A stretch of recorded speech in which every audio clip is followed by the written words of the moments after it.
Bien, antes de este pequeño cortecito, cambio de enfoque, parada para tomar agua, terminamos con la idea de hegemonía y representación. Y aquí quiero entrar entonces, yo decía, algunos evangélicos que entran en la política se creen los representantes del mundo evangélico. Lo primero que hay que tener en cuenta es que la representación política en los estados democráticos y después de que desapareció el Sacro Imperio Romano Germánico, la representación política es del pueblo y no de la Iglesia. Quien entra en una relación o en una carrera política creyendo que representa a la Iglesia, destruye la Iglesia y destruye la política. Destruye a la Iglesia porque toma la idea de que su posición es la forma en que la Iglesia se vincula con el poder. Y esto verdaderamente para un Cristo que optó por la cruz, que claramente le dijo a Pilato, no me interesa el poder como vos lo tenés, destruye el corazón del Evangelio. Y destruye también la política. ¿Por qué? Porque en lugar de la política tener que velar por los intereses de todo el pueblo, se vuelve la idea de que la política representa solamente aquella fracción del pueblo que concuerda en su fe conmigo. Pero desgraciadamente, y especialmente en ciertos círculos evangélicos, aparece esta idea de que hay que modelar la sociedad según el mensaje evangélico. Y digo evangélico ahora en el sentido negativo de la palabra, no en el sentido de modelar la sociedad según el Evangelio, sino según la particular comprensión que esa persona o ese grupo tiene de su fe y de su creencia. Porque como bien sabemos, ¿no es cierto?, la Biblia admite una pluralidad de interpretaciones y ese es el corazón mismo incluso de la reforma evangélica. Cuando el catolicismo quería imponer, y de hecho lo sigue haciendo a través del magisterio, una interpretación doctrinal y dogmática, la rebelión luterana, la rebelión calvinista, la rebelión de la reforma radical, bautistas, menonitas, etcétera, es decir, no, hay una libre interpretación de la Escritura, usted no nos puede imponer lo que el Espíritu Santo dice porque el Espíritu Santo tiene libertad. Bueno, hay cristianos que quieren usar el poder político para imponer, como lo pretendió el catolicismo durante la época medieval y siempre que pudo, y algunos sectores católicos lo siguen intentando ahora, para imponer su particular lectura del Evangelio como la forma de construir la sociedad perfecta.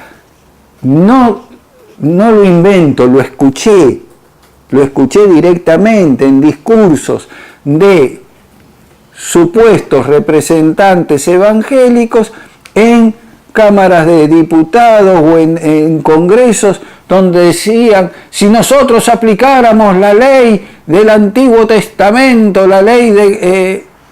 todos estos problemas se solucionarían. Si se hubieran solucionado así, ya los habría solucionado Moisés, o David o Salomón.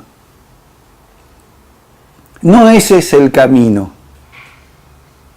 Pero hay una cristiandad, llamémosla así, un ideal de cristiandad evangélica que alienta a muchos cristianos, algunos honestamente, otros no tanto, a entrar en la política con la idea de que voy a llevar el Evangelio a la política y de esa manera la voy a purificar, la voy a hacer menos corrupta, etcétera, etcétera. Alguien que no sea para nada corrupto, pero que ayuda a sancionar una ley injusta o una ley que perjudica a algún grupo, especialmente si es vulnerable o débil, yo he visto en mi propio país a senadores y diputados que se dicen evangélicos alzar la mano para aprobar una ley que recorta las jubilaciones, para poner un ejemplo bien concreto. Entre ellos, yo mismo soy perjudicado como jubilado. ¿Representa el mundo evangélico, representa la verdad bíblica, que se le recorten las jubilaciones a los más ancianos, que se recorte las becas para los estudiantes pobres? ¿Es esa la forma de ejercer la representación evangélica? Evidentemente no. El mandamiento honra a tu padre y a tu madre tenía, entre otras cosas, asegurar la vejez.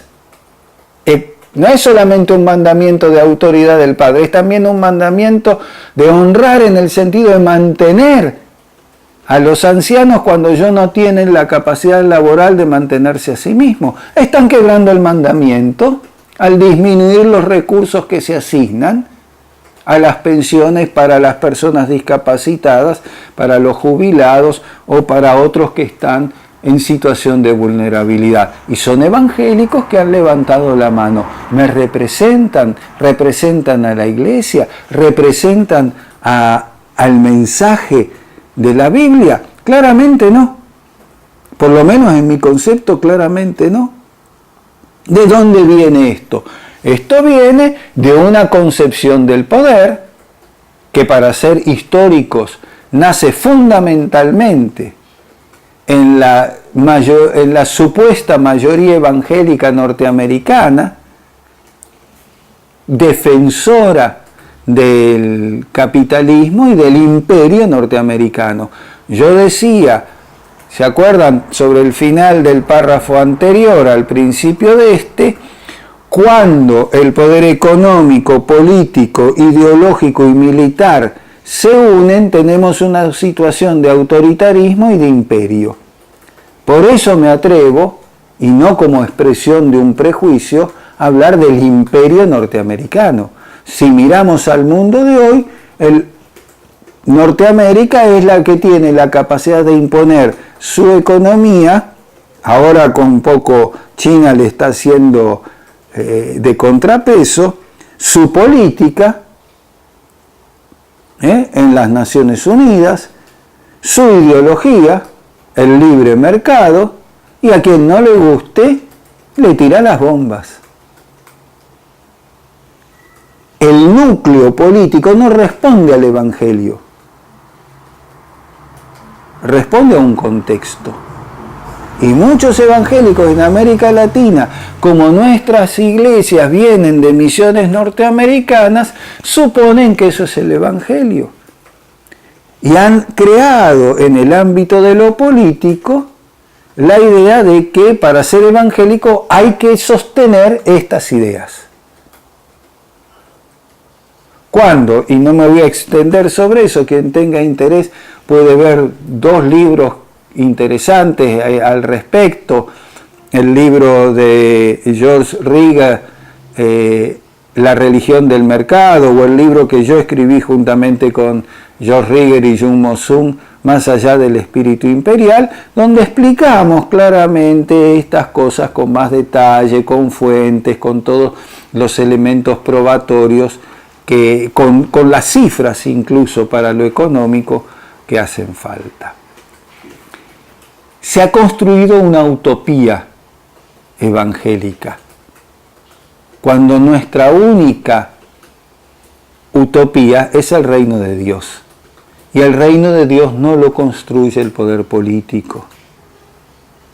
El reino de Dios es una forma de relación también, similar a lo que decíamos del poder, pero una forma de relación que en cambio de construir poder, produce justicia e igualdad. Se basa no en la capacidad de imponer, sino en el amor que sirve. Y que sirve justamente al más débil, a la persona con dificultades, al hambriento, al pobre, al extranjero, a la viuda, según la terminología del Antiguo Testamento. Sí.